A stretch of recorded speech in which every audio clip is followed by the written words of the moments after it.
ए नए साल बता तुझ में नयापन क्या है। हर तरफ खलक ने क्यों शोर मचा रखा है।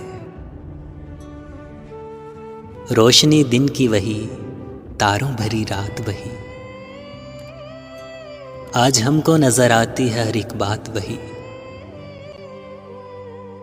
आसमां बदला है अफसोस, न बदली है जमीन। एक हिंसे का बदलना कोई जिद्दत तो नहीं। अगले बरसों की तरह होंगे करीने तेरे,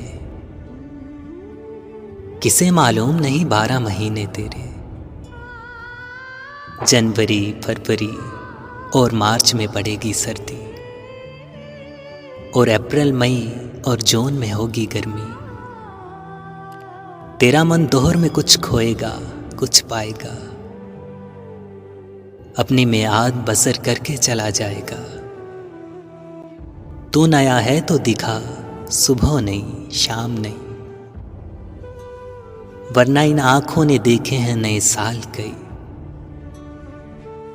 बेसबब लोग देते हैं क्यों मुबारकबादें, गालिबन भूल गए वक्त की कड़वी यादें। तेरी आमद से घटी उम्र जहां से सबकी, फैज ने लिखी है ये नज़म निराले ढब की। ऐ नए साल बता तुझ में नयापन क्या है। हर तरफ खलक ने क्यों शोर मचा रखा है। ऐ नए साल बता तुझ में नयापन क्या है।